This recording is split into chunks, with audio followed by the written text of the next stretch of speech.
북한이 발칵 뒤집어졌습니다. 북한이 가장 아끼던 IQ 140의 수학 천재 소녀가 대북전단 하나로 가족 전체를 파멸의 길로 이끌었기 때문입니다. 하지만 그 위기가 자유를 향한 기회가 될 줄은 아무도 몰랐죠. 평양 최고 엘리트 가족 4명이 어떻게 철통 같은 감시망을 뚫고 모두 함께 탈북에 성공했을까요? 더 충격적인 건 그들의 일거수일투족이 당국의 감시를 받고 있었다는 겁니다. 지금부터 그 숨막히는 대탈출 이야기를 들려드리겠습니다. 사연자의 신변 보호를 위해 세부 사항이 각색되었음을 다시 한번 알려드립니다. 저는 박설미입니다. 제가 김정은을 직접 만났다고 하면 믿으시겠어요? 그것도 2번이나 말이죠. 국제수학 올림피아드에서 금메달을 딴 날, 저는 이 세상에서 가장 행복한 사람이었습니다.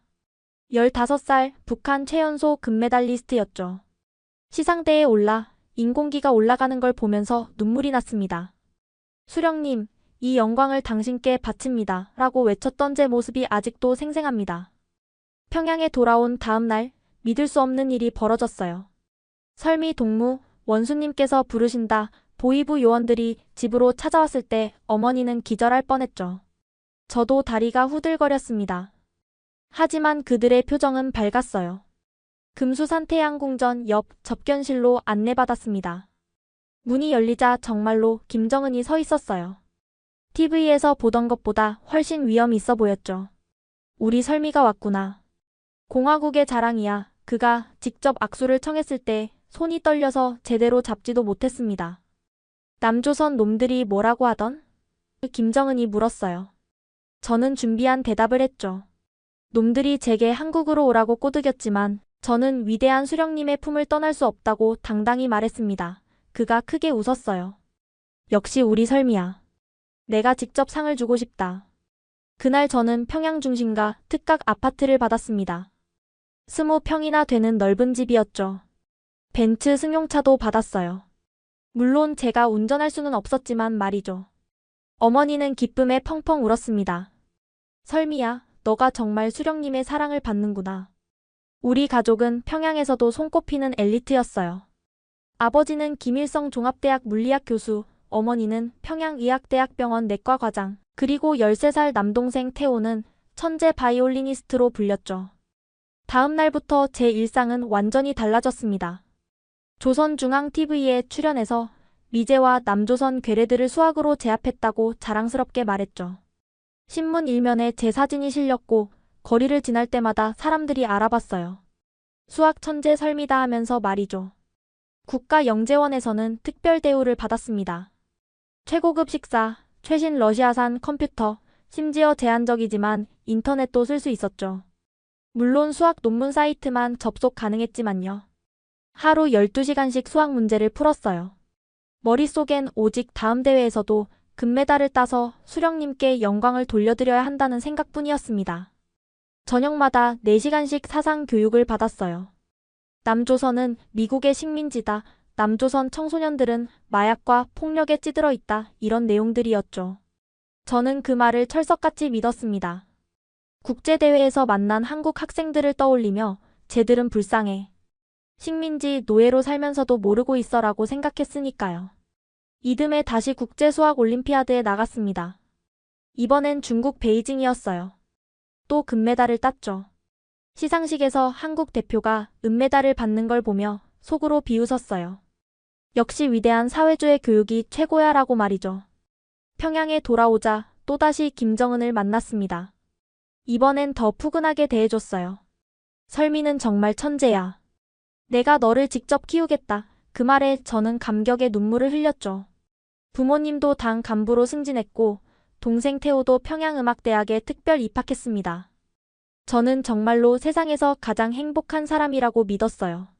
위대한 수령님의 사랑을 받고 조국을 위해 재능을 바치는 것이 제 운명이라고 생각했죠. 남조선? 그런 불쌍한 식민지는 안중에도 없었습니다. 그런데 어느 날 새벽 모든 것을 바꿔놓을 작은 종이 한 장이 하늘에서 떨어졌습니다.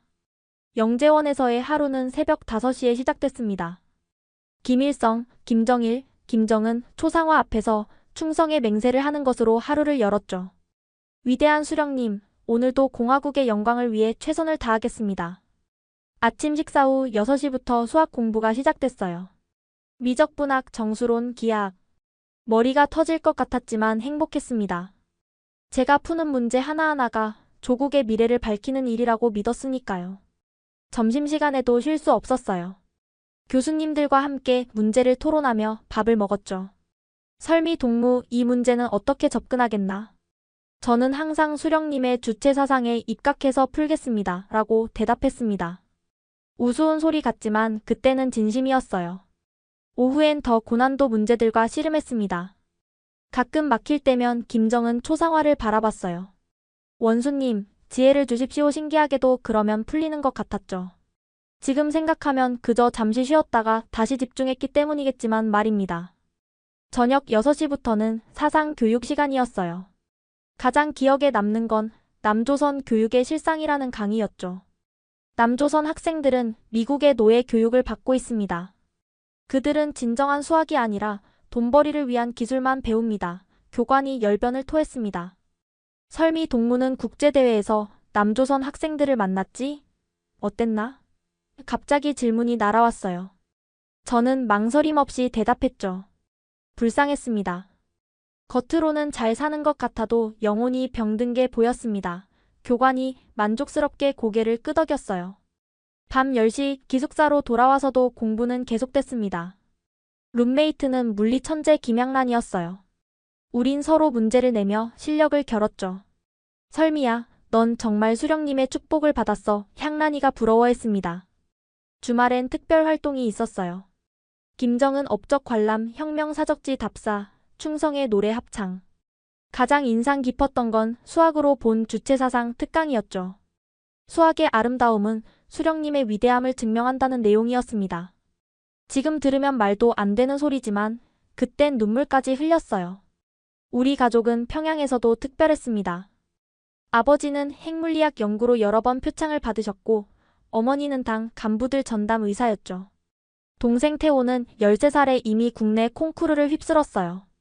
가족이 모이는 주말 저녁은 언제나 화목했습니다. 우리 설미가 또 어려운 문제를 풀었다며? 아버지가 자랑스럽게 물으셨죠. 태호는 세 곡을 연습하고 있어요. 어머니가 웃으며 말씀하셨습니다. 겉으로 보기엔 완벽한 가족이었죠. 하지만 지금 생각해보면 부모님의 눈빛에는 늘 불안함이 서려 있었어요. 특히 아버지는 해외 학술지를 보실 때마다 한숨을 쉬셨죠. 그때는 몰랐지만 이미 진실을 알고 계셨던 겁니다. 국가에서 제공하는 특별 대우는 정말 대단했어요. 일반 주민들은 꿈도 못 꾸는 바나나, 오렌지를 매일 먹었고 일본산 학용품을 썼습니다. 죄책감이 들 때도 있었지만 나는 조국의 미래를 위해 선택받은 사람이라고 자기 합리화를 했죠. 가끔 부모님을 만날 수 있었습니다. 아버지는 설미야, 너가 우리 가문의 자랑이다라고 하셨고 어머니는 수령님께 은혜를 갚아야 한다고 당부하셨어요. 태호는 누나처럼 되고 싶어라며 존경의 눈빛을 보냈죠. 외국 수학 논문을 볼 때마다 주체 수학이 세계 최고라고 되뇌었습니다. 서양 수학자들의 업적도 결국 우리 수령님의 사상에는 못 미친다고 폄하했어요. 세뇌가 이렇게 무서운 겁니다. 한 가지 이상한 점이 있었습니다. 국제대회에 나갈 때마다 우리 선수단만 유독 초라했어요. 다른 나라 애들은 최신 노트북을 갖고 있는데 우린 연필과 종이뿐이었죠. 왜 우리는? 하고 묻고 싶었지만 참았습니다. 의심은 곧 반역이니까요. 그러던 어느 날 새벽 운동을 하러 영재원 뒷산에 올랐습니다. 그리고 거기서 제 인생을 바꿀 것을 발견했죠. 새벽 4시 30분, 저는 늘 그랬듯이 체력 단련을 위해 영재원 뒷산에 올랐습니다. 수학도 체력이 바탕이 되어야 한다는 게 제 신념이었거든요. 안개가 자욱한 산길을 오르다가 이상한 걸 봤어요. 나뭇가지에 하얀 종이들이 주렁주렁 매달려 있었습니다. 뭐지? 호기심에 하나를 집어들었어요. 순간 심장이 멈추는 줄 알았습니다. 커다란 글씨로 자유 대한민국의 진실이라고 쓰여 있었거든요. 대북 전단이었죠. 첫 반응은 분노였습니다. 더러운 남조선 놈들이 또 거짓 선전을 하는구나 찢어버리려다가 그 안에 있는 사진 한 장에 손이 멈췄어요. 서울 강남의 전경이었는데 제가 알던 불바다 남조선과는 너무 달랐습니다. 한국 고등학생 평균 용돈 월 10만 원 이 문구를 보고 비웃음이 나왔어요. 말도 안 돼. 우리 인민들 월급이 3,000원인데 그런데 밑에 있는 내용이 더 충격적이었죠. 한국 수학 영재들이 카이스트 연구실에서 찍은 사진이었는데 그 시설이 우리 영재원과는 비교도 안 됐습니다. 전단을 더 자세히 봤어요. 북한 천재들은 김씨 일가의 노예입니다. 당신의 재능은 독재자의 장난감이 아닙니다. 이 문장에서 갑자기 화가 치밀었죠. 내가 노예라고? 나는 수령님의 사랑을 받는 선택된 사람인데? 찢어버리려다가 맨 아래 작은 글씨를 발견했습니다. 진실이 궁금하다면 이 주소로 연락하세요. 중국 전화번호가 적혀 있었어요. 어차피 다 거짓말이야. 전단을 구겨서 버리려다가. 왜 그랬는지 모르겠지만 주머니에 넣었습니다. 그리고 급히 산을 내려왔어요. 심장이 미친 듯이 뛰었죠. 만약 이걸 갖고 있다가 발각되면 영재원에 돌아와서 평소처럼 행동했습니다. 하지만 머릿속엔 온통 그 전단 내용뿐이었어요. 수업 시간에도 식사 시간에도 계속 떠올랐죠. 특히 그 카이스트 연구실 사진이 뇌리에서 떠나지 않았습니다. 주말에 집에 왔어요. 가족들과 저녁을 먹고 제 방으로 들어갔죠. 그런데 호기심을 참을 수가 없었습니다. 책상에 앉아 전단을 다시 꺼내 펼쳤어요. 사진들을 하나하나 뜯어봤습니다. 서울의 야경, 한국 대학생들의 모습 그리고 잠깐 이건 뭐지? 한국 수학자가 필즈상을 받는 사진이었어요. 필즈상이라니. 수학계의 노벨상을 한국인이? 전단 뒷면도 있었습니다. 북한의 천재들에게 당신들의 재능은 인류를 위해 쓰여야 합니다. 핵무기가 아닌 인류의 발전을 위해 이 문구가 가슴에 박혔어요. 핵무기. 맞아요. 우리가 하는 연구 중 일부는 군사 목적이었죠. 그때 갑자기 문이 벌컥 열렸습니다. 설미야, 뭘 그렇게 집중해서. 아버지였어요. 아버지의 시선이 제 손에 든 전단에 멈췄습니다. 순간 시간이 멈춘 것 같았죠. 이게 뭐냐? 아버지가 전단을 빼앗아 들었어요. 얼굴이 새파랗게 질렸다가 금세 붉어졌습니다. 아빠 이건. 닥쳐. 아버지가 소리쳤어요. 태어나서 처음 듣는 무서운 목소리였죠. 너가 지금 뭘 하는지 알기나 하냐. 아버지는 전단을 갈기갈기 찢었습니다. 반동 선전물을 집에 들여오다니. 너가 우리 가족을 몰살시킬 작정이구나. 아빠 저는 그냥 호기심에. 호기심? 아버지가 저를 노려봤어요. 그 호기심이 우리 모두를 정치범 수용소로 보낼 거다. 어머니가 뛰어왔습니다. 무슨 일이에요? 설미가 반동 전단을 갖고 있었소. 아버지가 찢어진 전단 조각을 보여줬어요. 어머니의 얼굴도 하얗게 질렸죠. 세상에. 설미야, 이게 사실이니? 태호도 나와서 무슨 일인지 지켜봤습니다. 온 가족이 공포에 질려 있었어요. 당장 보이부에 신고한다. 아버지가 전화기로 향했습니다. 여보. 어머니가 막으려 했지만 아버지는 단호했어요. 이건 우리가 숨길 수 있는 일이 아니오. 지금 신고하지 않으면 나중에 발각됐을 때 온 가족이 죽는다. 아버지는 정말로 전화를 걸었습니다. 보이부입니까? 리성진 교수입니다. 제 딸이 반동 전단을 가지고 있는 걸 발견했습니다. 즉시 신고합니다. 저는 무릎이 풀려 주저앉았어요. 끝났구나. 모든 게 끝났어. 10분도 안 돼서 보이부 요원들이 도착했습니다. 검은 옷을 입은 요원 3명이 집으로 들어왔죠. 전단은 어디 있습니까? 아버지가 찢어진 조각들을 건네셨어요. 제가 발견하자마자 찢어버렸습니다. 설미 동무요원이 저를 쳐다봤습니다. 이걸 어디서 구했나? 영재원 뒷산에서. 운동하다가 발견했습니다. 떨리는 목소리로 대답했어요. 언제? 일주일 전입니다. 일주일이나 갖고 있었다고? 요원의 목소리가 날카로워졌습니다. 죄송합니다. 너무 무서워서. 어떻게 해야 할지 몰랐습니다. 요원들은 우리 집을 샅샅이 수색했어요. 서재, 침실, 심지어 화장실까지. 다른 반동 물품이 있는지 확인하는 거였죠. 리 교수 대장으로 보이는 요원이 말했습니다. 직접 신고한 점은 높이 평가합니다. 하지만 따님은 조사를 받아야 합니다. 이해합니다. 아버지가 고개를 숙였어요. 저는 보이부로 연행됐습니다. 차에 타면서 뒤돌아보니 어머니가 울고 있었고 태호는 겁에 질린 표정이었죠. 보위부에서 밤새 조사를 받았어요. 같은 질문을 수십 번 반복했죠. 정말 혼자 발견한 거냐? 누군가 준 건 아니냐? 왜 바로 신고하지 않았냐? 전단 내용을 믿었냐?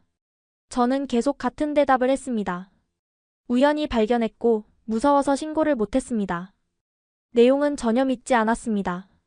더러운 남조선의 거짓말이라고 생각했습니다. 새벽이 되어서야 풀려났어요. 아버지가 절 데리러 오셨죠. 집으로 돌아오는 차 안, 아버지는 한마디도 안 하셨습니다. 그 침묵이 더 무서웠어요.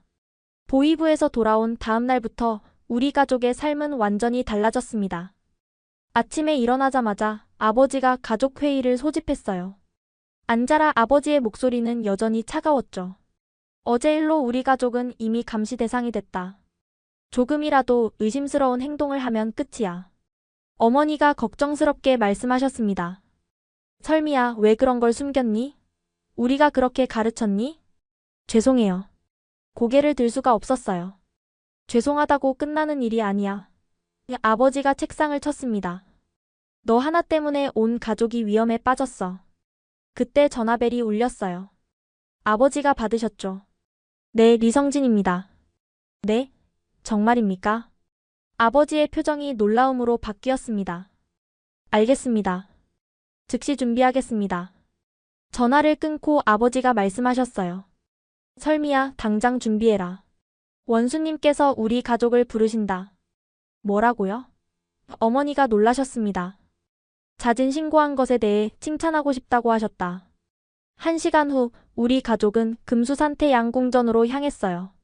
차 안에서 아버지가 당부하셨죠.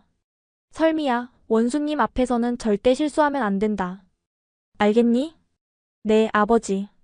접견실에 들어서자 김정은이 웃으며 우리를 맞았습니다. 리 교수 가족이 왔구나. 우리는 일제히 절을 했어요. 원수님 뵙게 되어 영광입니다. 김정은이 저를 보며 말했습니다. 설미야, 이리 와보거라. 떨리는 다리로 앞으로 나갔어요. 내가 들으니 반동전단을 발견하고 잠시 망설였다고? 죄송합니다. 원수님 고개를 숙였습니다. 아니다. 김정은이 제 어깨에 손을 올렸어요. 오히려 인간적이야. 15살 아이가 호기심을 가진 건 당연하지. 모두가 놀란 표정을 지었습니다. 김정은이 계속 말했죠. 중요한 건 리 교수가 즉시 신고했다는 거야. 가족의 충성심을 의심하지 않는다. 아버지가 감격한 목소리로 말씀하셨어요. 감사합니다, 원수님. 특히 설미가 계속 열심히 공부해서 또 금메달을 따준다면 이번 일은 완전히 잊어버리겠다. 반드시 금메달을 따서 원수님의 은혜에 보답하겠습니다. 제가 큰 소리로 대답했습니다. 김정은이 만족스럽게 웃었어요. 그래, 그 마음가짐이다. 리 교수. 네, 원수님. 설미를 잘 지도해 주시오. 우리 공화국의 보물이니까. 명심하겠습니다. 접견이 끝나고 나올 때 김정은이 선물을 주었습니다. 최신 러시아산 계산기와 수학 서적들이었죠. 설미야, 남조선 놈들이 아무리 거짓 선전을 해도 우리의 수학 천재는 흔들리지 않을 거라 믿는다. 네, 원수님. 저는 영원히 수령님의 전사입니다. 집으로 돌아오는 차 안에서 아버지가 안도의 한숨을 쉬셨어요. 정말 다행이다. 원수님께서 용서해 주셨어. 어머니도 눈물을 훔치셨습니다. 설미야, 이번이 마지막 기회야. 다시는 그런 일이 없어야 해. 네, 엄마. 정말 죄송해요. 그날 저녁 인민반장이 찾아왔습니다. 리 교수님, 방금 중앙에서 연락이 왔는데요. 흥분한 목소리였어요. 우리 인민반이 충성의 모범 인민반으로 선정됐습니다. 정말입니까? 네, 리 교수님 가족이 자진 신고한 것이 모범이 됐다고 하네요. 다른 인민반에도 교육자료로 쓰인답니다. 이웃들도 축하하러 왔어요. 설미 어머니 정말 대단하세요. 딸이 실수했는데도 즉시 신고하시다니. 리 교수님 같은 분이 진정한 애국자죠. 우리 가족은 하루아침에 충성의 모범이 됐습니다. 다음 날 영재원에 갔더니 분위기가 완전히 달라져 있었어요. 설미야. 향란이가 달려왔습니다. 너희 가족 이야기 들었어. 정말 대단해. 다른 친구들도 저를 다르게 봤어요. 두려움과 존경이 섞인 눈빛이었죠. 수업 시간에 교수님이 말씀하셨습니다. 오늘은 특별히 설미 동무의 사례를 통해 혁명적 경각성에 대해 배워보겠습니다. 저는 일어나서 발표해야 했어요. 반동 전단을 보는 순간 저는 분노했습니다. 하지만 동시에 무서웠습니다. 그래서 잠시 망설였죠. 그것이 저의 큰 잘못이었습니다. 모두가 조용히 들었어요. 다행히 아버지께서 발견하시고 즉시 신고해 주셨습니다. 저는 깨달았습니다. 혁명적 경각성이란 가족 간에도 타협이 없어야 한다는 것을. 박수가 터져나왔습니다. 하지만 제 마음은 복잡했죠. 그날 밤 특별 사상 교육이 시작됐어요. 보위부 교관이 직접 와서 1대1로 가르쳤죠. 설미 동무, 남조선의 선전에 잠시라도 혹했다는 것은 사상이 약하다는 증거야. 죄송합니다. 앞으로 매일 2시간씩 추가 교육을 받게 될 거야. 사상을 더욱 단단히 무장해야지. 집에 돌아와서 가족들과 저녁을 먹는데 아버지가 말씀하셨습니다. 설미야, 오늘 단위에서 칭찬이 자자하더구나. 그래요? 우리 가족이 모범이 됐다고 하니 더욱 조심해야 한다. 그때 태호가 물었어요. 누나, 그 전단에 뭐라고 쓰여 있었어? 태호야. 어머니가 놀라서 제지했습니다. 궁금해서요. 태호가 주눅 들었어요. 제가 대답했죠. 더러운 거짓말뿐이었어. 남조선이 잘 산다는 개소리. 그런 건 묻지도 마라. 아버지가 엄하게 말씀하셨습니다. 우리는 오직 원수님만 믿으면 된다. 네, 아버지. 하지만 그날 밤 잠들기 전에 그 전단의 내용이 계속 떠올랐습니다. 카이스트의 화려한 연구실, 한국 수학자의 필즈상. 정말 다 거짓말일까? 전단 사건 이후 우리 가족은 아이러니하게도 평양에서 가장 신뢰받는 가족이 됐습니다. 잦은 신고의 모범이라는 타이틀이 우리를 보호해줬죠. 보위부의 감시도 오히려 느슨해졌어요. 완벽하게 충성스러운 가족이라고 믿었으니까요. 저는 그 어느 때보다 열심히 공부했습니다. 아침 5시에 일어나 밤 12시까지 수학 문제에만 매달렸죠. 사상 교육 시간에는 가장 큰 목소리로 구호를 외쳤어요. 김정은 원수님 만세, 백두혈통 만만세. 교관들은 저를 칭찬했습니다. 설미 동무야말로 진정한 혁명 전사의 모습이다. 하지만 밤이 되면 달랐어요. 눈을 감으면 그 전단의 내용이 떠올랐죠. 카이스트의 최첨단 연구실, 한국 학생들의 자유로운 토론 모습. 아무리 지우려 해도 머릿속에서 사라지지 않았습니다. 어느 날 영재원 도서관에서 수학 논문을 찾다가 흥미로운 걸 발견했어요. 국제수학 저널이었는데 거기에 한국인 이름이 있었죠. 허준이 프린스턴 대학교. 필즈상 수상자 명단에도 그의 이름이 있었습니다. 조합론 분야의 난제를 해결했다고 써 있었죠. 가슴이 뛰었어요. 정말로 한국에 그런 수학자가 있다니. 뭘 그렇게 봐? 향란이가 물었습니다. 아무것도 아니야. 급히 책을 덮었어요. 그냥 논문 찾는 중이었어. 하지만 호기심은 커져만 갔습니다. 점심시간에 컴퓨터실에 갔죠.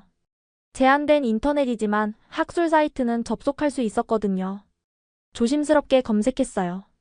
한국 수학자 한국대학. 놀라운 사실들이 쏟아졌습니다. 서울대, 카이스트, 포항공대. 세계적인 연구 성과들이 즐비했죠. 이게 다 진짜라면. 설미 동무. 뒤에서 들려온 목소리에 깜짝 놀랐습니다. 보위부 지도원이었어요.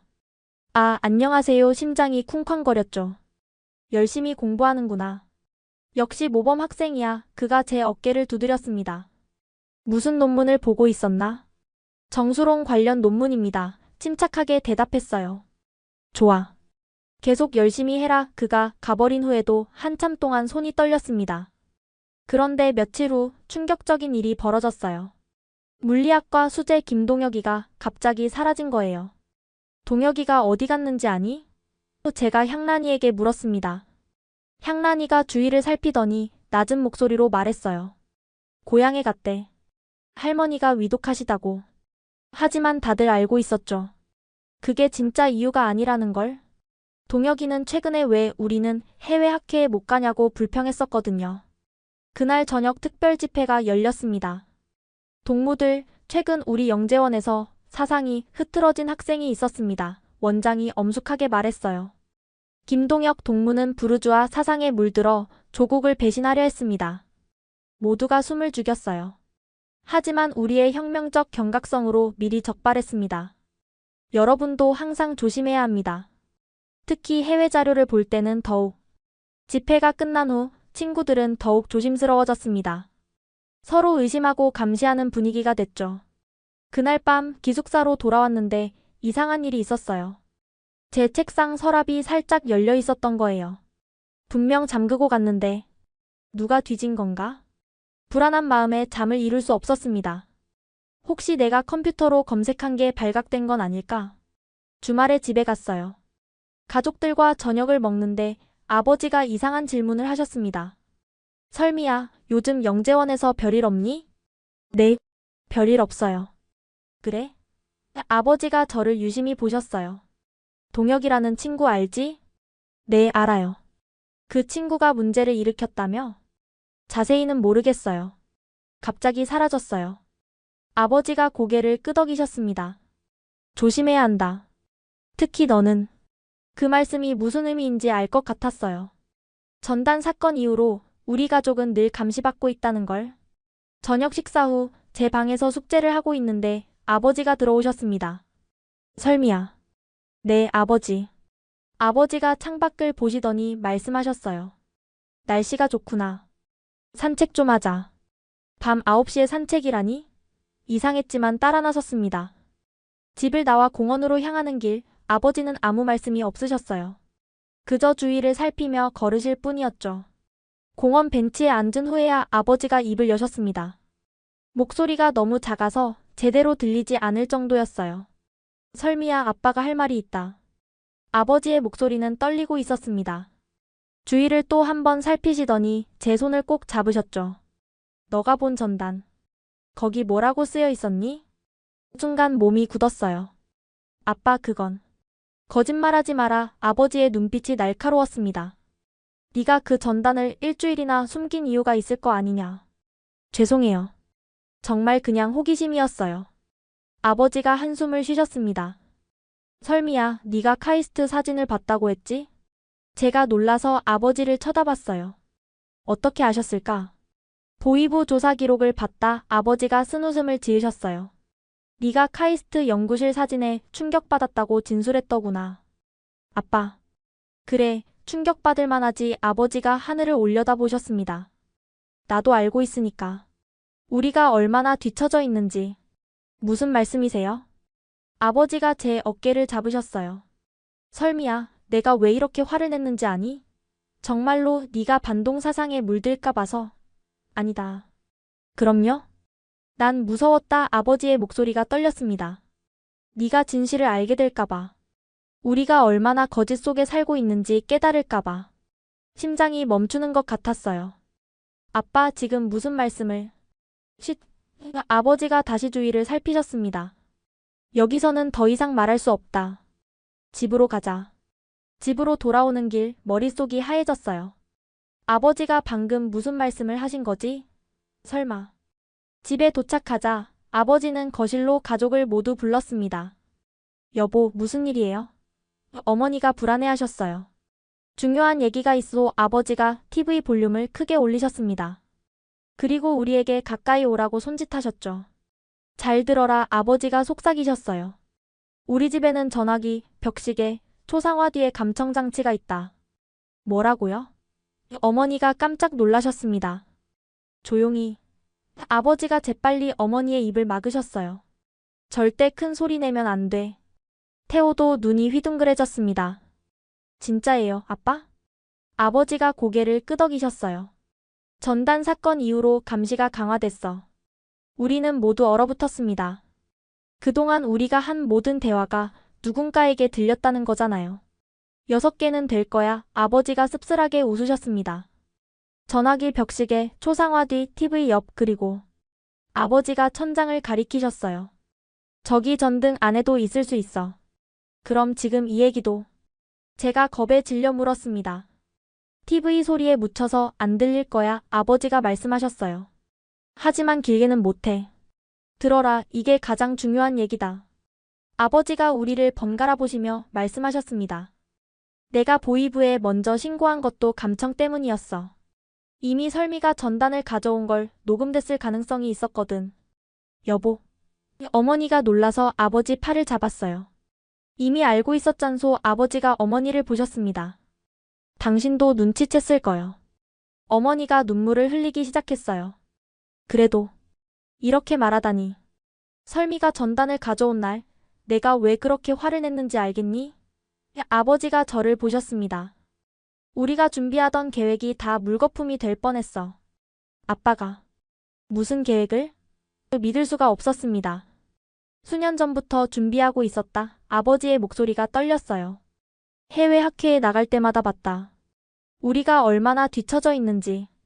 북한 과학은 이미 죽었어. 그럼 왜 보이부에 신고를? 태호가 물었습니다. 그래야 의심을 피할 수 있으니까 아버지가 대답하셨어요. 잦은 신고로 오히려 신뢰를 얻었잖니. 지금이 기회야. 어떻게요? 제가 물었어요. 다음 달 아버지가 말씀하셨습니다.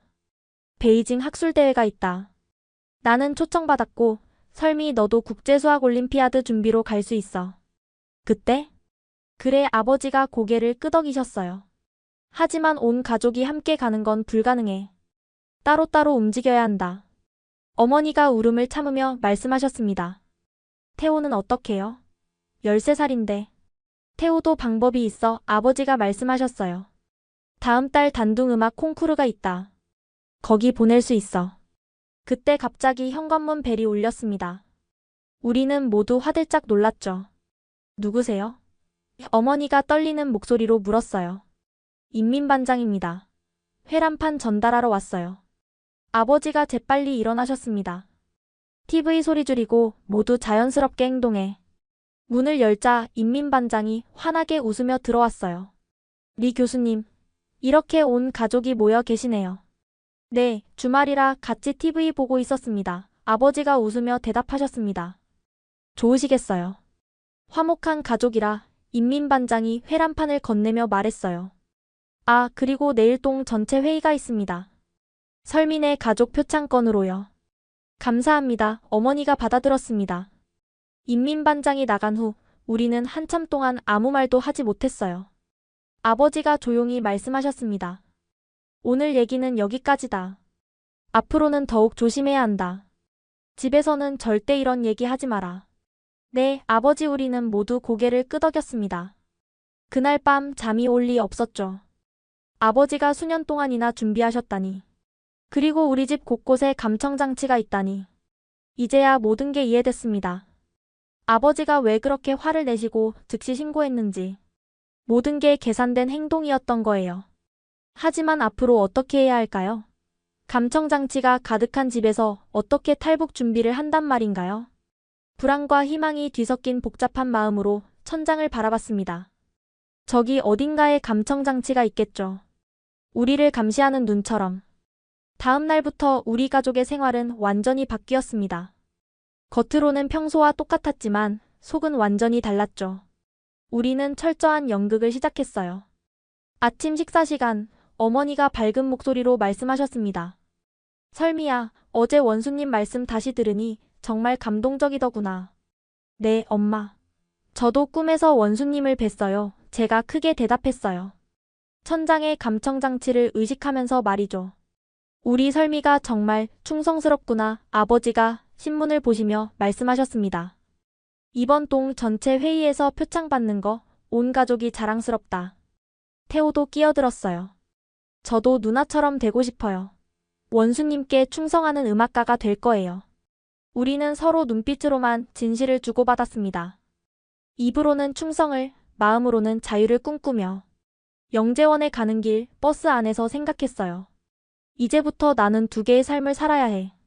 감청장치 앞에 나와 진짜나.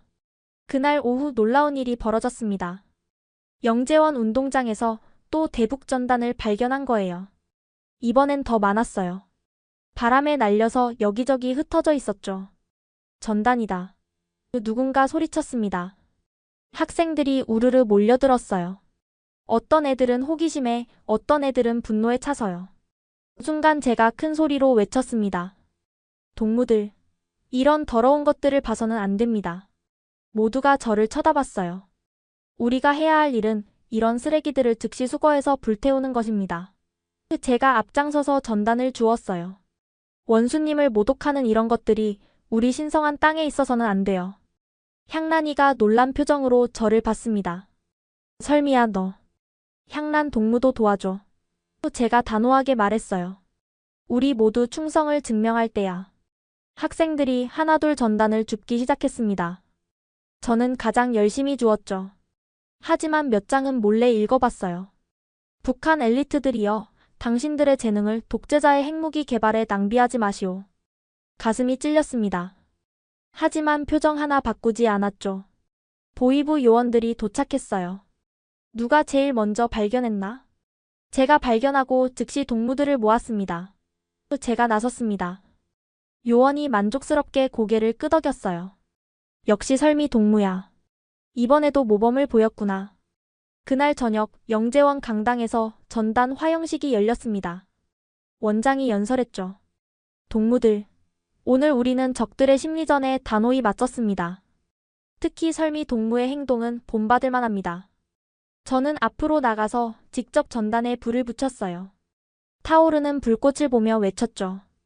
미제와 남조선 괴뢰들의 거짓 선전은 절대 우리를 흔들 수 없습니다. 김정은 원수님 만세. 만세. 또 모두가 함께 외쳤습니다. 집에 돌아와서 가족들에게 자랑스럽게 보고했어요. 오늘 제가 전단을 발견하고 즉시 신고했습니다. 화형식도 제가 주도했고요. 우리 설미 정말 잘했다. 어머니가 박수를 치셨습니다. 원수님께서 기뻐하실 거야. 아버지도 칭찬하셨어요. 그래, 그게 우리가 살아남는 방법이다.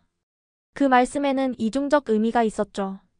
감청장치는 아버지의 칭찬만 들었겠지만 저는 진짜 의미를 알아들었습니다. 주말 가족이 모두 모인 저녁 시간. TV에서는 김정은 찬양 다큐멘터리가 나오고 있었어요. 정말 위대하신 분이야, 어머니가 감탄하셨습니다. 우리가 이런 지도자를 모시고 있다는 게 얼마나 다행인지. 남조선 사람들이 불쌍해요, 태호가 말했어요. 자유가 없잖아요. 그래, 우리가 진정한 자유를 누리고 있지, 아버지가 의미심장하게 말씀하셨습니다. 식사 후 아버지가 말씀하셨어요. 설미야, 수학 공부는 어떠니? 열심히 하고 있어요. 다음 대회에서도 꼭 금메달을 따서 원수님께 영광을 돌리겠어요. 좋은 마음가짐이다. 아버지가 제 머리를 쓰다듬으셨습니다. 그런데 밖에 바람이 시원하구나. 다 같이 산책이나 할까? 우리는 집을 나섰어요. 감청장치가 없는 바깥에서만 진짜 대화를 할 수 있었으니까요. 대동강변을 걸으며 아버지가 작은 목소리로 말씀하셨습니다. 잘했다, 설미야. 전단 화형식을 주도한 건 정말 영리한 행동이었어. 연기하는 게 힘들어요. 제가 한숨을 쉬었어요. 우리 모두 그래, 어머니가 제 손을 잡으셨습니다. 하지만 이게 유일한 방법이야. 언제까지 이렇게 살아야 해요? 태호가 물었어요. 다음 달까지만 참자, 아버지가 말씀하셨습니다. 그때가 되면 말을 마치지 못하셨어요. 저 멀리서 인민반장이 걸어오고 있었거든요. 리 교수님. 인민반장이 손을 흔들었습니다. 우리는 재빨리 표정을 바꿨어요. 아, 반장님도 산책 나오셨네요. 아버지가 환하게 웃으셨습니다. 네, 날씨가 좋아서요. 온 가족이 함께 나오셨네요. 가족과 함께하는 시간이 최고의 행복이죠. 어머니가 대답하셨어요. 인민반장과 헤어진 후 우리는 말없이 집으로 돌아왔습니다. 집에 들어서자마자 아버지가 TV를 켜셨어요. 그리고 큰 목소리로 말씀하셨죠. 오늘 뉴스에서 우리 설미 얘기가 나온다며? 전단 화형식 주도한 거. 정말요? 제가 신나는 척했습니다. 과연 9시 뉴스에 제 모습이 나왔어요. 충성의 모범 청소년이라는 자막과 함께요. 보세요. 우리 딸이 TV에 나왔어요. 어머니가 기뻐하셨습니다. 하지만 우리 모두 알고 있었죠. 이 모든 게 거대한 연극이라는 걸. 감청 장치들이 우리의 충성스러운 반응을 녹음하고 있을 거예요. 그날 밤 침대에 누워 천장을 바라봤습니다. 저기 어딘가에 감청 장치가 있겠죠. 나를 지켜보는 눈처럼. 한 달만 더 버티자. 그러면 자유를 찾을 수 있어. 하지만 정말 우리가 성공할 수 있을까요? 이 철통 같은 감시를 뚫고 내 가족이 모두 탈출한다는 게 가능한 일일까요? 불안했지만 희망의 끈을 놓을 수 없었습니다. 이제 시작이니까요. 자유를 향한 위험천만한 이중생활에 다음 달이 다가오자 영재원에서 특별 소집이 있었습니다. 원장이 직접 발표했죠. 설미 동무, 베이징 국제수학올림피아드 대표로 최종 선발됐다. 감사합니다. 제가 크게 외쳤어요. 하지만 속으로는 드디어 때가 왔구나 생각했죠. 이번엔 특별히 중국 수학 캠프도 참가하게 된다. 2주일간 베이징 대학에서 진행하지. 심장이 쿵쾅거렸습니다. 2주일이라니. 탈북하기에 충분한 시간이었죠. 그날 저녁 집에 돌아와서 신나는 척 보고했어요. 아빠, 제가 베이징에 가게 됐어요. 정말이냐? 아버지도 기뻐하는 연기를 하셨습니다. 우리 설미가 또 나라를 빛내는구나. 그런데 더 좋은 소식이 있어요. 어머니가 말씀하셨어요. 나도 다음 달에 단둥 의료교류 프로그램에 선발됐어. 저도요. 태호가 끼어들었습니다. 압록강 지역 청소년 음악제에 초청받았어요. 우리는 서로를 바라봤어요. 모든 게 맞아떨어지고 있었죠. 감청장치를 의식하며 아버지가 말씀하셨습니다. 정말 대단하구나. 우리 가족 모두가 조국을 위해 해외에서 활약하게 됐어. 그날 밤 아버지가 또 산책을 제안하셨어요. 대동강변을 걸으며 아버지가 속삭이셨죠. 브로커와 연락이 닿았다. 우리 모두 숨을 죽였습니다. 중국에 있는 조선족이야. 신뢰할 만한 사람이다. 아버지가 주위를 살피며 말씀하셨어요. 돈은 이미 전달했어. 얼마나요? 어머니가 물으셨습니다. 10,000달러. 아버지의 목소리가 떨렸어요. 10년 동안 모은 전부야. 그 돈이면 평양에서 평생 살 수 있는 금액이었습니다. 하지만 자유의 값이었죠. 각자 루트가 정해졌어. 아버지가 계속하셨어요. 설미는 베이징에서 이탈, 나와 태호는 압록강 통과, 어머니는 두만강 루트. 왜 따로따로 가야 해요? 태호가 불안해했습니다. 가족이 한꺼번에 사라지면 즉시 발각돼. 아버지가 설명하셨어요. 시간차를 두고 움직여야 해. 어머니가 제 손을 꼭 잡으셨습니다. 설미야, 넌 제일 먼저 가게 될 거야. 무서워도 참아야 해. 네, 엄마. 단둥의 한국 영사관 근처 호텔에서 만나자 아버지가 말씀하셨어요. 호텔 이름은? 그때 멀리서 순찰대가 오는 게 보였습니다. 우리는 재빨리 주제를 바꿨죠. 그래서 수학 문제가 정말 어려웠어요. 제가 큰 소리로 말했어요. 순찰대가 지나간 후 아버지가 작은 종이를 제게 주셨습니다. 외우고 즉시 없애라. 집으로 돌아와서 화장실에서 종이를 펼쳤어요. 호텔 주소와 연락처, 그리고 암호가 적혀 있었죠. 봄날은 간다. 종이를 변기에 넣고 내려버렸습니다. 다음 날부터 본격적인 준비가 시작됐어요. 겉으로는 평소와 똑같았지만 속으로는 하나하나 정리하고 있었죠. 아버지는 중요한 연구 자료들을 조금씩 처분하셨습니다. 어머니는 환자 기록을 정리하셨고요. 저는 수학 노트를 하나씩 버렸어요. 흔적을 남기면 안 되니까요. 가장 어려운 건 짐 준비였습니다. 너무 많이 가져가면 의심받고 너무 적으면 생존이 어려웠죠. 속옷 안에 달러를 숨겨라. 어머니가 가르쳐 주셨어요. 보이부 검사를 피할 수 있는 유일한 방법이야. 태호는 바이올린 케이스에 가족 사진을 숨겼습니다. 이것만은 꼭 가져가고 싶어요. 안 돼. 아버지가 단호하게 말씀하셨어요. 사진 하나도 가져가면 안 돼. 발각되면 끝이야. 태호가 눈물을 글썽였지만 참았습니다. 출발 일주일 전 충격적인 소식이 들려왔어요. 김정은이 우리 가족을 특별 만찬에 초대했다는 거예요. 왜 하필 지금? 어머니가 창백해지셨습니다. 오히려 잘 됐어. 아버지가 말씀하셨어요. 마지막으로 완벽한 충성을 보여주는 거야. 만찬 초대장을 받고 집에 돌아왔을 때 우리는 감청장치 앞에서 열광적인 반응을 보였습니다. 원수님께서 우리 가족을 기억하고 계시다니. 어머니가 감격해 하셨어요. 정말 꿈만 같아요. 제가 소리쳤습니다. 이런 영광이 또 있을까요? 하지만 마음속으로는 모두 같은 생각을 하고 있었죠. 사흘 후면 우리는 이곳을 떠난다. 준비는 거의 끝났습니다. 각자의 출국 서류도 완벽했고 공식 일정도 확정됐죠. 남은 건 연기를 끝까지 해내는 것뿐이었어요. 아버지가 마지막으로 당부하셨습니다. 만찬에서 절대 실수하면 안 된다. 그게 우리의 마지막 무대야. 출발 사흘 전, 저는 영재원 친구들과 평소처럼 대화했어요. 베이징 가면 중국 수학 천재들도 만날 거야? 향란이가 물었습니다. 당연하지. 그리고 우리 조선의 수학이 최고라는 걸 보여줄 거야. 제가 자신있게 대답했어요. 마음속으로는 미안해, 향란아. 다시는 못 볼 거야 라고 생각하면서요. 집에 돌아와서 제 방을 둘러봤습니다. 16년 동안 살았던 곳. 수학 상장과 메달로 가득한 벽. 이 모든 걸 두고 떠나야 했죠. 어머니가 들어오셨어요. 설미야, 무서우니? 네, 솔직히 무서워요. 나도 그래. 어머니가 제 머리를 쓰다듬으셨습니다. 하지만 자유를 위해서라면 감수할 수 있어. 그날 밤 온 가족이 거실에 모였어요. TV는 켜놓고 우리는 손만 잡고 있었죠. 말은 하지 않았지만 모두의 마음을 알 수 있었습니다. 곧 자유를 찾을 거야. 진짜 우리 목소리로 살 수 있는 곳으로. 운명의 날이 밝았습니다. 사흘 후면 우리는 각자 다른 길로 흩어질 예정이었죠. 그런데 오늘은 김정은과의 만찬이 있는 날이었어요. 아침부터 온 가족이 분주했습니다.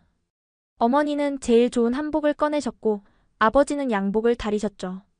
태호는 바이올린을 정성껏 닦았어요. 오늘 원수님 앞에서 연주한다니 떨려요. 태호가 말했습니다. 긴장하지 마. 제가 동생을 다독였어요. 네가 최고니까 선택받은 거야. 감청장치를 의식하며 말했지만 진심이기도 했습니다. 태호는 정말 뛰어난 바이올리니스트였으니까요.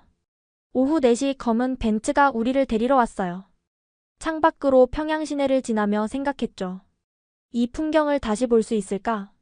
금수산 태양궁전 별관에 도착했을 때 이미 다른 가족들이 와 있었습니다. 모두 최고 엘리트 가족들이었죠. 과학자, 예술가, 군 장성 가족들. 리 교수님, 누군가 아버지를 불렀어요. 오늘 따님이 수학 시연을 한다면서요? 네, 영광입니다. 아버지가 겸손하게 대답하셨습니다. 대기실에서 기다리는 동안 저는 준비한 수학 문제들을 머릿속으로 정리했어요. 완벽해야 했죠. 마지막 무대니까요. 설미야, 어머니가 속삭이셨습니다. 잘할 수 있지? 네, 엄마. 걱정 마세요. 드디어 만찬장 문이 열렸습니다. 화려한 샹들리에 아래 긴 테이블이 놓여 있었고 정면에는 김정은이 앉아 있었죠. 어서들 오시오. 김정은이 활짝 웃으며 일어났어요. 오늘은 우리 공화국의 자랑스러운 가족들과 함께하는 날이오. 우리는 지정된 자리에 앉았습니다. 김정은과 가까운 자리였죠. 그가 우리 가족을 특별히 아낀다는 표시였어요. 리 교수. 김정은이 아버지를 보며 말했습니다. 최근 연구 성과가 대단하다고 들었소. 과분한 말씀이십니다. 원수님. 아버지가 공손히 대답하셨어요. 그리고 설미. 그가 저를 봤습니다. 또 금메달을 딸 자신이 있나? 당연합니다, 원수님. 제가 큰 소리로 대답했어요. 원수님의 은덕을 전 세계에 알리겠습니다. 김정은이 만족스럽게 웃었습니다. 역시 우리 설미야. 만찬이 시작되고 산해진미가 차려졌어요. 평생 먹어본 것 중 가장 호화로운 식사였죠. 하지만 목구멍으로 넘기기가 힘들었습니다. 사흘 후면 이 모든 게 끝나. 식사 중간에 김정은이 말했어요. 오늘 특별 공연을 준비했다고 들었는데. 네, 원수님. 보좌관이 대답했습니다. 리설미 동무의 수학시연과 리태호 동무의 바이올린 연주가 있습니다. 좋아. 당장 보고 싶구나. 저는 일어나서 앞으로 나갔습니다. 준비된 칠판 앞에 서니 모든 시선이 제게 집중됐죠. 오늘 보여드릴 것은 리만 가설과 관련된 새로운 접근법입니다. 복잡한 수식을 칠판에 써내려갔어요. 김정은은 이해하지 못하겠지만 감탄하는 표정을 지었죠. 놀랍군. 그가 박수를 쳤습니다. 16살에 이런 수준이라니. 이어서 태호가 바이올린을 들고 나왔어요. 파가니니의 카프리스 24번을 연주하겠습니다.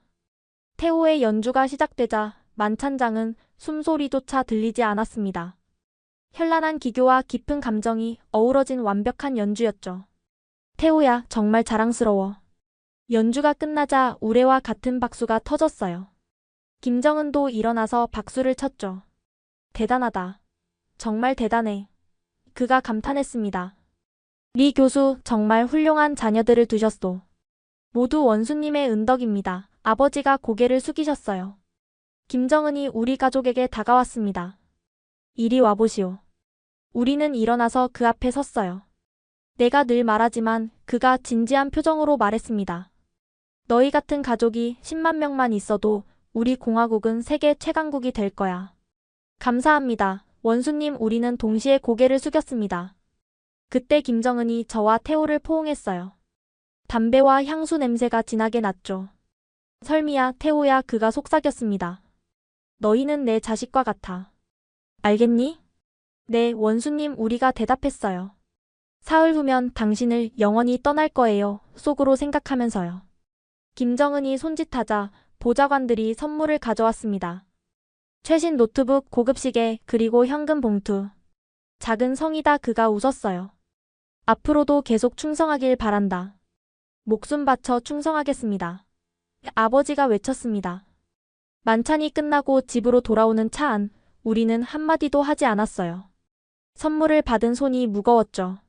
집에 도착하자마자 우리는 감청장치를 위한 마지막 연극을 시작했습니다. 정말 꿈만 같은 하루였어요. 어머니가 감격해 하셨어요. 원수님께서 직접 포옹해 주시다니. 제가 흥분한 목소리로 말했습니다. 이 은혜를 어떻게 갚아야 할까? 아버지가 한숨을 쉬셨어요. 더 열심히 충성해야겠어. 태호도 거들었습니다. 저도 더 열심히 연습해서 원수님을 기쁘게 해드릴 거예요. 하지만 우리의 눈빛은 다른 이야기를 하고 있었죠. 그날 밤 잠들기 전에 각자의 방에서 마지막 정리를 했습니다. 제 책상 서랍에는 김정은과 찍은 사진이 있었어요. 그 뒤에 작은 메모를 남겼죠. 위대한 원수님 덕분에 행복했습니다. 이틀 후면 보위부가 이 방을 뒤질 거예요. 그때 이 메모를 발견하면 우리가 충성스러운 가족이었다고 믿겠죠. 새벽 2시 살짝 일어나 창밖을 봤습니다. 평양의 어두운 거리. 곧 이곳을 떠날 거라는 게 실감이 안 났어요. 자유가 정말 저 너머에 있을까? 다시 침대에 누웠습니다. 이제 정말 시작이에요. 내일부터는 탈출을 위한 카운트다운. 감청장치가 우리를 지켜보고 있겠지만 우리는 끝까지 완벽한 충성스러운 가족을 연기할 거예요. 그리고 사흘 후 각자의 길을 떠날 거예요. 다시 만날 수 있을지 확신할 수 없지만 자유를 향한 걸음을 멈출 수는 없었습니다. 운명의 날 새벽 4시. 겉으로는 평범한 월요일이었지만 우리 가족에게는 인생을 건 도박이 시작되는 날이었죠. 아침 식탁에서 어머니가 밝은 목소리로 말씀하셨습니다. 오늘부터 모두 출장이네. 조심히 다녀와야 해. 엄마도 단둥에서 잘 다녀오세요. 제가 대답했어요. 태호가 바이올린 케이스를 들며 말했습니다. 다음 주에 만나면 연주 들려드릴게요. 다음 주가 아니라 중국에서 만나자 속으로 생각했지만 입으로는 기대할게라고 말했죠. 아버지가 시계를 보시며 일어나셨어요. 출발 시간이 다 됐구나. 설미는 8시 비행기지? 네, 저는 조금 있다가 출발할게요. 이게 평양에서 나누는 마지막 대화였습니다. 감청 장치들이 우리의 일상적인 작별 인사를 녹음하고 있겠죠. 아버지와 태호가 먼저 집을 나섰어요. 현관에서 잠깐 멈춰서 뒤를 돌아봤죠. 그 눈빛에 모든 게 담겨 있었습니다. 1시간 후 어머니도 의료 가방을 들고 나가셨어요. 설미야, 혼자 잘 갈 수 있지? 걱정 마세요, 엄마. 어머니가 저를 꼭 안아주셨습니다. 평소보다 오래 더 세게요. 집에 혼자 남은 저는 마지막 점검을 했어요. 작은 녹음기를 꺼내 재생 버튼을 눌렀죠. 엄마, 저 학교 갔다 올게요. 제 목소리가 흘러나왔습니다. 일주일 전에 녹음해둔 일상 대화들이었죠. 이걸 틀어놓으면 며칠은 속일 수 있을 거예요. 녹음기를 제 방에 숨기고 타이머를 맞췄습니다. 3시간마다 자동으로 재생되도록. 배낭에는 최소한의 짐만 넣었어요. 수학책 몇 권, 옷 2벌, 그리고 속옷에 숨긴 $3,000. 공항으로 가는 택시 안에서 평양을 마지막으로 둘러봤습니다. 안녕 평양. 안녕 감옥. 평양공항에서 출국 수속을 밟을 때 심장이 터질 것 같았어요. 베이징 수학캠프 참가자 리설미 동무? 보위부 요원이 서류를 확인했습니다. 네, 맞습니다. 원수님의 신임을 받는 학생이구나. 그가 도장을 찍으며 말했어요. 조국의 명예를 걸고 열심히 하라. 내일 꼭 금메달을 따오겠습니다. 비행기에 오르면서 다리가 후들거렸습니다. 제발 제발 아무 일 없기를. 오전 10시 베이징 공항에 도착했어요. 입국 심사를 마치고 나오니 북한 영사관 직원이 기다리고 있었죠. 리설미 동무? 숙소로 안내하겠습니다. 계획대로였습니다. 일단 공식 일정을 따라야 했으니까요. 그 시각 아버지와 태호는 압록 강변 신의주에 도착했을 거예요. 핵물리학 긴급 연구 소집이라는 명목으로요. 어머니는 두만강 근처 온성군으로 향하고 있겠죠. 결핵 환자 왕진이라는 이유로. 베이징의 북한 영사관 숙소에 짐을 풀면서 속으로 시간을 계산했습니다. 오늘 밤 11시. 그때 움직인다. 오후에는 수학캠프 오리엔테이션에 참석했어요. 중국 학생들과 함께 강의를 들으며 평정심을 유지하려 애썼죠. 리설미 학생은 작년 IMO 금메달리스트죠? 중국 교수가 물었습니다. 네, 맞습니다. 침착하게 대답했어요. 하지만 손은 계속 떨렸습니다. 아버지는 무사히 강을 건넜을까? 어머니는 괜찮으실까? 저녁 식사 시간 북한 감시원이 말했어요. 설미 동무, 내일 일정 확인하자. 네, 알겠습니다. 내일은 없어. 오늘 밤이 마지막이야. 밤 9시 숙소로 돌아왔습니다. 룸메이트는 다른 북한 학생이었죠. 일찍 자는 편이라 다행이었어요. 10시 30분 룸메이트가 깊이 잠든 걸 확인했습니다. 조용히 일어나 화장실로 갔죠. 창문을 열고 밖을 살폈어요. 1층이라 뛰어내리기 쉬웠습니다. 배낭을 먼저 던지고 저도 창틀을 넘었죠. 착지하는 순간 발목이 삐끗했어요. 아악 비명을 참으며 일어났습니다. 영사관 담장을 넘는 게 가장 위험했어요. 철조망 사이로 빠져나가다 손이 찢어졌지만 멈출 수 없었습니다. 거리로 나오자 미리 적어둔 주소를 택시기사에게 보여줬어요. 브로커가 알려준 호텔이었죠. 그 시각 압록 강변. 아버지와 태호는 강 근처 연구소 숙소에서 새벽을 기다리고 있었을 거예요. 새벽 2시 그들은 조용히 숙소를 빠져나왔겠죠. 미리 연락해둔 조선족 안내인이 기다리고 있었을 거예요. 빨리 오세요. 안내인이 속삭였겠죠. 물이 얕은 곳으로 안내할게요. 압록강은 아직 차가웠습니다. 허리까지 오는 물을 건너며 아버지는 태호의 손을 꼭 잡았겠죠. 태호야, 조금만 참아. 네, 아빠. 바이올린은 비닐에 여러 겹 싸서 머리 위로 들고 건넜대요.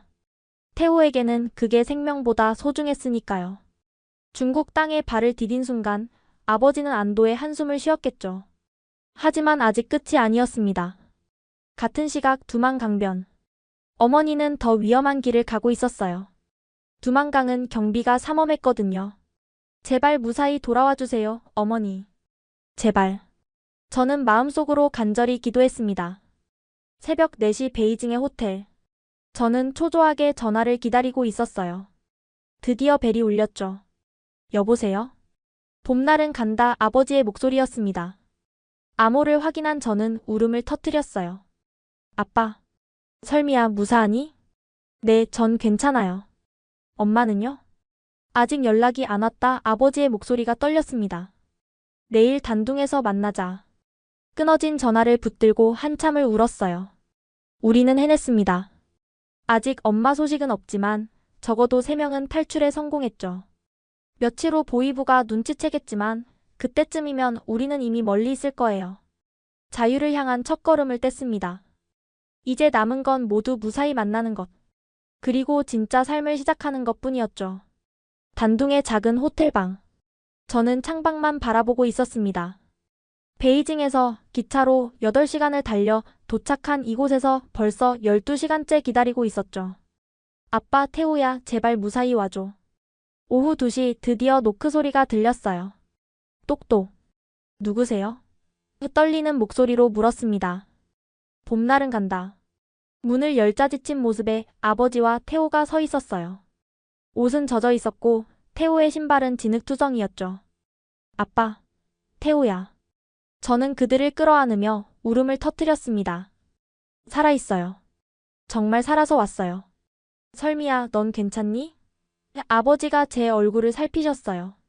전 괜찮아요. 아빠는요? 태호는?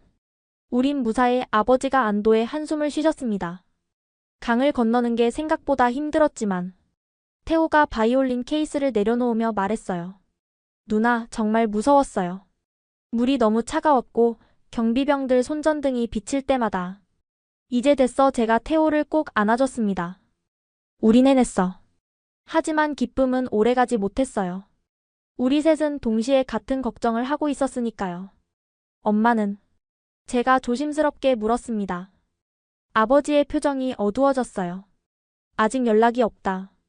우리는 브로커가 준 모든 번호로 전화를 걸어봤습니다. 하지만 모두 연결이 되지 않았죠. 혹시? 태호가 말을 잇지 못했어요. 아니야, 아버지가 단호하게 말씀하셨습니다. 엄마는 강하신 분이야. 분명 무사할 거야. 하지만 시간이 지날수록 불안은 커져만 갔어요. 어머니가 가신 두만강 루트는 가장 위험한 길이었거든요. 그날 밤 우리는 한숨도 못 잤습니다.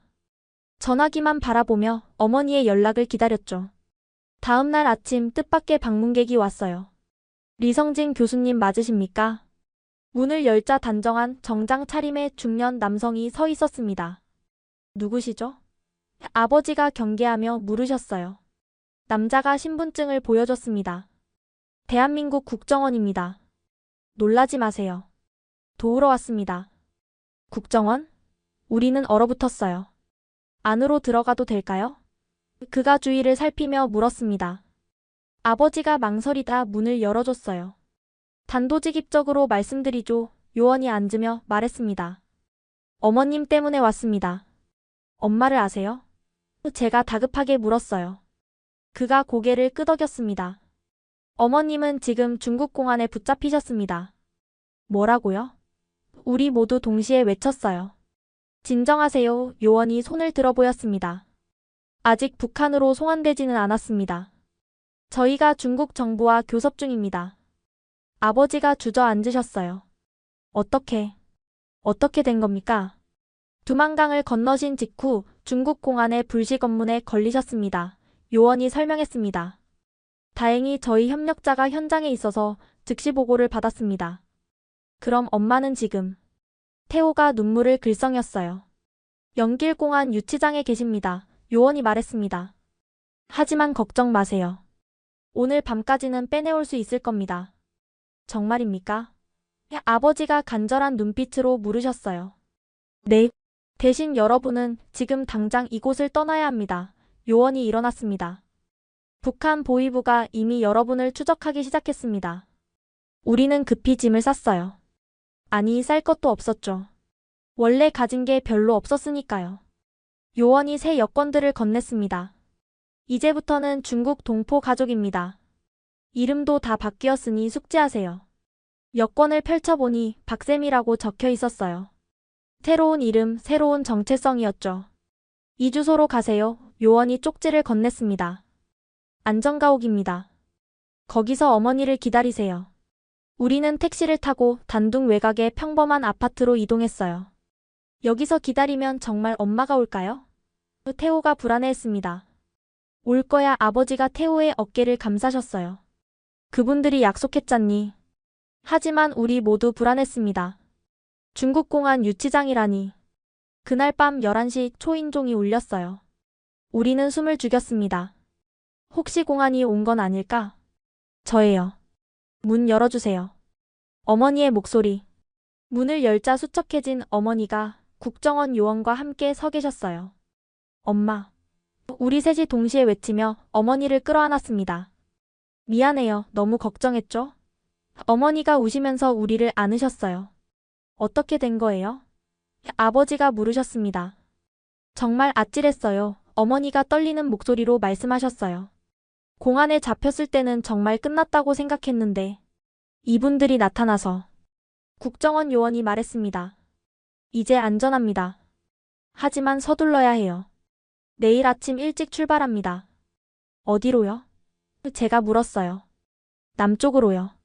라오스를 거쳐 태국으로 가는 3,000km 여정입니다. 우리는 서로를 바라봤습니다. 이제 정말 시작이구나.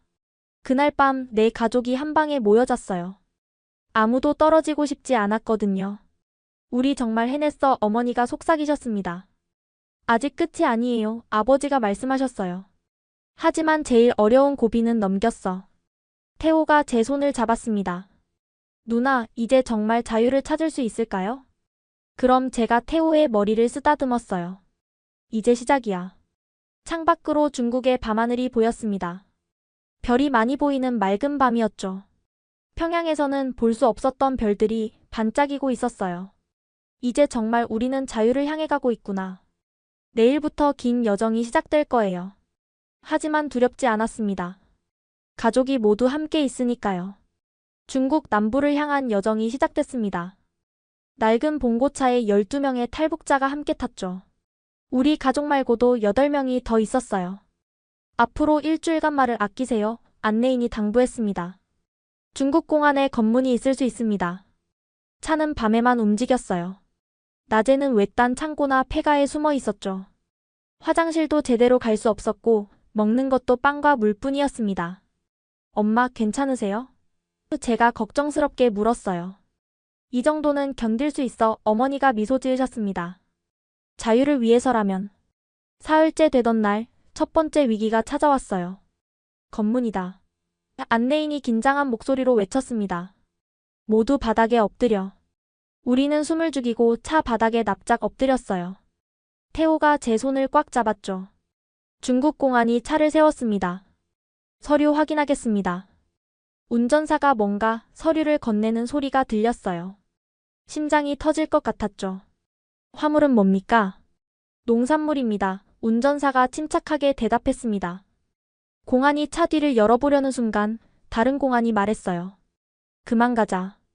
다음 차 확인해야 돼. 차가 다시 움직이기 시작했을 때 우리는 안도의 한숨을 쉬었습니다. 위험한 고비를 넘겼네요. 같이 탄 아주머니가 말했어요. 하나님이 도우셨어요. 닷새째 드디어 라오스 국경에 도착했습니다. 울창한 정글이 우리를 기다리고 있었죠. 여기서부터는 걸어야 합니다. 안내인이 말했어요. 이틀 정도 정글을 통과하면 메콩강이 나옵니다. 정글은 상상 이상으로 험했습니다. 독충과 뱀 그리고 무더운 날씨. 태호는 열이 나기 시작했어요. 태호야, 조금만 참아. 아버지가 태호를 업으셨습니다. 바이올린이 무거워서. 태호가 힘들어했어요. 내가 들게 제가 바이올린 케이스를 받았습니다. 넌 아빠 등에서 쉬어. 정글에서의 이틀은 지옥 같았어요. 하지만 서로를 의지하며 버텼죠. 마침내 메콩강이 보였을 때 우리는 감격했습니다. 저기가 태국이에요. 안내인이 강 건너를 가리켰어요. 저 강만 건너면 자유입니다. 하지만 강은 생각보다 넓고 물살이 거셌습니다. 보트가 오고 있습니다. 안내인이 말했어요. 작은 모터보트 2대가 왔어요. 우리는 6명씩 나눠 탔죠. 꽉 잡으세요. 뱃사공이 경고했습니다. 물살이 세니까. 보트가 출발한 지 10분쯤 지났을까요? 갑자기 모터가 이상한 소리를 내더니 멈췄어요. 엔진이 고장났어. 뱃사공이 당황했습니다. 우리 보트는 급류에 휩쓸리기 시작했어요. 통제를 잃은 보트가 빙글빙글 돌았죠. 모두 물에 뛰어들어. 안내인이 소리쳤습니다. 헤엄쳐서 건너야 해. 전 수영을 못해요. 같이 탄 할머니가 울부짖었어요. 그때 보트가 바위에 부딪혔습니다. 쾅! 보트가 뒤집어졌죠. 차가운 물속으로 빠졌어요. 숨을 쉴 수가 없었습니다. 물살이 저를 계속 아래로 끌어당겼죠. 이렇게 죽는 건가? 그때 누군가 제 팔을 잡았습니다. 아버지였어요. 설미야, 정신 차려. 아버지가 저를 끌어올려 주셨어요. 하지만 주위를 둘러보니 태호가 보이지 않았습니다. 태호, 태호야. 어머니가 미친 듯이 소리치셨어요. 그때 저 멀리서 바이올린 케이스가 떠내려가는 게 보였습니다. 그리고 그걸 필사적으로 잡으려는 태호도요. 태호야, 바이올린은 버려. 제가 소리쳤어요. 하지만 태호는 케이스를 놓지 않았습니다. 물살이 그를 계속 하류로 끌고 갔죠. 아버지가 태호를 향해 헤엄쳤어요. 저와 어머니도 뒤따랐죠. 잡았다. 아버지가 태호를 붙잡았습니다. 우리는 서로를 의지하며 필사적으로 헤엄쳤어요. 팔이 마비될 것 같았지만 멈출 수 없었죠. 조금만 더. 안내인이 강둑에서 소리쳤습니다. 거의 다 왔어요. 마침내 발이 바닥에 닿았어요. 우리는 서로를 부축하며 강둑으로 올라갔죠. 모두 무사해? 아버지가 헐떡이며 물으셨습니다. 네. 우리는 대답도 제대로 못하고 쓰러졌어요. 태호는 여전히 바이올린 케이스를 꽉 안고 있었습니다. 물에 젖어 망가졌을 텐데도요. 미안해요. 태호가 울먹였어요. 바이올린을 놓을 수가 없었어요. 괜찮아. 어머니가 태호를 안으셨습니다. 네가 무사한 게 제일 중요해. 할머니도 다른 사람들 도움으로 무사히 강을 건넜어요. 12명 모두 살아남은 거죠. 이제 태국 땅입니다. 안내인이 말했습니다. 하지만 아직 끝이 아니에요. 경찰서로 가야 합니다. 우리는 젖은 몸으로 1시간을 더 걸었어요. 마침내 태국 경찰서가 보였죠. 이제부터는 제가 할 수 없습니다. 안내인이 작별 인사를 했습니다. 경찰서에 가서 코리안이라고 하세요. 그럼 알아서 할 겁니다. 우리는 경찰서로 들어갔어요. 코리안 아버지가 말씀하셨습니다. 노스 코리안.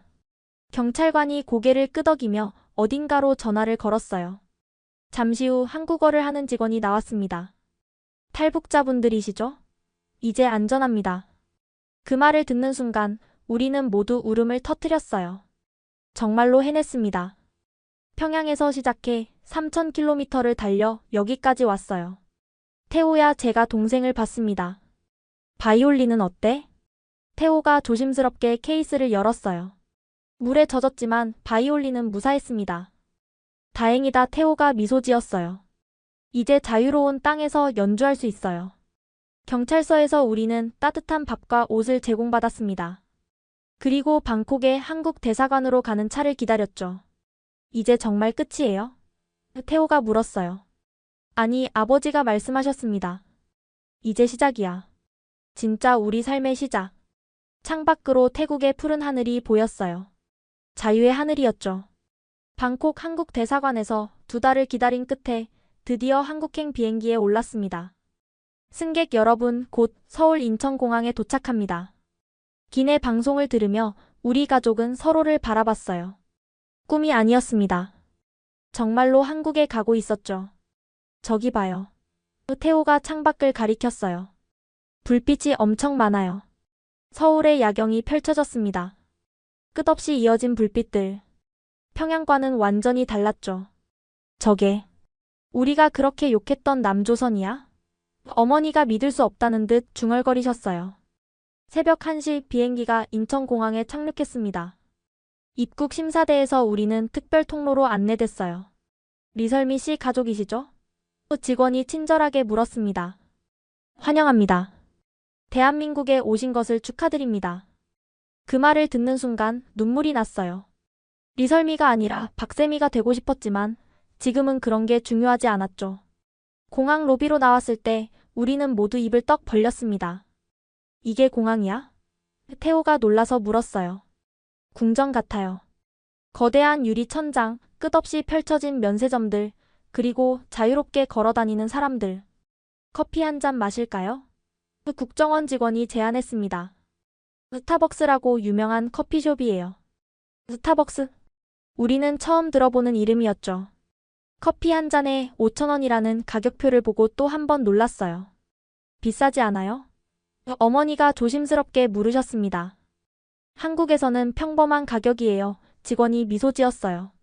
커피를 받아든 순간 태호가 작게 웃었습니다. 진짜 자유의 맛이네요. 새벽 3시 우리는 정부가 마련한 임시 숙소로 이동했어요. 차 안에서 서울의 거리를 구경했죠. 빌딩이 정말 높아요. 제가 감탄했습니다. 평양의 류경 호텔보다 높은 건물이 수십 개나 돼요. 저 불빛들 좀 봐. 아버지가 창밖을 가리키셨어요. 새벽인데도 이렇게 밝아. 숙소에 도착해서 방을 배정받았습니다. 작지만 깨끗하고 따뜻한 방이었죠. 이제부터 여기가 여러분의 첫 번째 집입니다. 직원이 설명했어요. 내일부터 적응 교육이 시작됩니다. 우리 가족은 처음으로 각자의 방을 갖게 됐습니다. 평양의 특각 아파트보다는 작았지만 진짜 우리 공간이었죠. 다음 날 아침 식당으로 내려갔을 때 또 한 번 놀랐어요. 이게 다 먹을 수 있는 거예요? 태호가 눈을 크게 떴습니다. 뷔페식 아침이었는데 음식 종류가 20가지가 넘었어요. 빵, 밥, 국, 반찬, 과일, 요구르트. 마음껏 드세요. 직원이 웃으며 말했습니다. 원하시는 만큼 다시 가져가셔도 됩니다. 어머니가 조심스럽게 음식을 담으시며 눈물을 흘리셨어요. 북한 사람들이 이걸 보면 적응 교육이 시작됐습니다. 한국 사회, 민주주의, 자본주의에 대해 배웠죠. 여러분은 이제 대한민국 국민입니다. 강사가 말했어요. 투표권도 있고 직업 선택의 자유도 있습니다. 직업을 마음대로 선택할 수 있다고요? 같이 온 아저씨가 믿을 수 없다는 듯 물었습니다. 그럼요. 원하는 일을 할 수 있어요. 저는 손을 들었어요. 저는 계속 수학을 공부하고 싶은데 가능한가요? 당연하죠. 설미 씨는 수학 영재시죠? 대학 진학을 도와드릴 거예요. 태호도 물었습니다. 바이올린도 계속할 수 있어요? 물론이에요. 음악학원도 소개해드릴게요. 일주일 후 우리는 처음으로 서울 시내 구경을 나갔습니다. 명동거리에 들어서자 현기증이 났어요. 사람들, 상점들, 네온사인들. 이게 진짜 남조선이구나 아버지가 감탄하셨습니다. 화장품 가게에서 어머니가 립스틱을 구경하셨어요. 이렇게 종류가 많아? 북한에서는 빨간색 하나뿐이었는데 제가 웃었습니다. 태호는 악기점에서 바이올린을 구경했어요. 와, 이렇게 좋은 악기들이. 점원이 다가왔습니다. 연주해 보실래요? 태호가 조심스럽게 바이올린을 들고 연주를 시작했어요. 지나가던 사람들이 멈춰 서서 들었죠. 정말 잘하시네요. 한 아주머니가 박수를 쳤습니다. 태호가 부끄러워하며 웃었어요. 자유롭게 연주하고 사람들이 자유롭게 듣는 거리. 이게 우리가 꿈꾸던 세상이었습니다. 한 달 후 우리는 작은 아파트로 이사했어요. 정부 지원으로 마련한 진짜 우리 집이었죠. 이제 정말 우리 집이야 어머니가 거실을 둘러보시며 말씀하셨습니다. 벽에는 더 이상 김일성, 김정일 초상화가 없었어요. 대신 우리가 고른 풍경화가 걸려 있었죠. 저는 서울대학교 수학과 편입 준비를 시작했습니다. 한국 수학은 북한과 달랐지만 오히려 더 재미있었죠. 교수님, 이 문제 다른 방법으로도 풀 수 있지 않을까요? 제가 학원에서 질문했어요. 좋은 지적이에요. 선생님이 칭찬하셨습니다. 자유롭게 생각하는 게 중요해요. 자유롭게 생각한다. 북한에서는 상상도 못했던 일이었죠. 아버지는 연구소 면접을 보러 다니셨어요. 나만의 과학 수준이 정말 놀라워. 우리가 얼마나 뒤떨어져 있었는지. 어머니는 의사 자격 시험을 준비하셨습니다. 다시 공부하니까 어렵지만 환자를 자유롭게 치료할 수 있다는 게 행복해. 태호는 예술중학교 입학을 준비했어요. 누나, 여기서는 음악만 해도 된대. 사상 교육 안 해도 돼. 석 달이 지났을 때 우리는 첫 월급과 지원금을 받았습니다. 이 돈으로 뭘 할까? 어머니가 통장을 보시며 물으셨어요. 맛있는 거 먹으러 가요. 태호가 제안했습니다. 우리는 처음으로 삼겹살집에 갔어요. 고기를 실컷 구워 먹으며 소주도 한잔 했죠. 건배. 아버지가 잔을 들었습니다. 우리의 새로운 시작을 위해, 자유를 위해. 우리 모두 잔을 부딪혔어요. 그날 밤 집으로 돌아와서 각자의 방으로 흩어지기 전에 아버지가 말씀하셨습니다. 힘들었지만 우리가 해냈다. 이제 각자의 꿈을 마음껏 펼칠 수 있어. 아빠, 제가 말했어요. 전 이제 박세미로 살고 싶어요. 과거는 뒤로 하고 새롭게 시작하고 싶어요. 그래, 아버지가 미소 지으셨습니다. 우리 모두 새로운 사람이 되자. 창밖으로 서울의 야경이 보였어요. 불빛 하나하나가 누군가의 꿈이고 희망이겠죠. 우리도 이제 그 불빛 중 하나가 됐습니다. 자유를 찾아 목숨 걸고 탈출한 탈북 가족이 아니라 그저 평범한 대한민국 국민으로. 북한에 있는 사람들이 언젠가 이 자유를 맛볼 수 있기를. 그날이 오기를 간절히 바라며 오늘도 열심히 살아갑니다. 이것이 제 이야기예요. 평양의 수학 천재에서 서울의 대학생이 된 박세미의 이야기. 자유는 그 어떤 메달보다 값진 선물이었습니다. 여러분, 지금까지 탈북 천재 소녀의 숨막히는 대탈출 이야기를 들려드렸습니다. 김정은의 총애를 받던 수학 천재가 어떻게 자유를 선택했는지, 철통 같은 감시망을 뚫고 온 가족이 어떻게 탈북에 성공했는지 보셨죠? 감청 장치 속에서 연기하며 살았던 이중생활, 메콩강에서 죽을 뻔했던 순간, 그리고 인천공항에 도착해 진짜 자유를 만끽했던 감동까지. 이 모든 게 실화라는 게 믿어지시나요? 지금도 북한에는 자유를 꿈꾸는 수많은 사람들이 있습니다. 언젠가 그들도 이 자유를 누릴 수 있기를 간절히 바랍니다. 여러분 구독과 좋아요 부탁드립니다. 그리고 자유를 소중히 여기신다면 이 이야기를 꼭 공유해주세요. 지금까지 원더풀 해외 사연이었습니다. 감사합니다.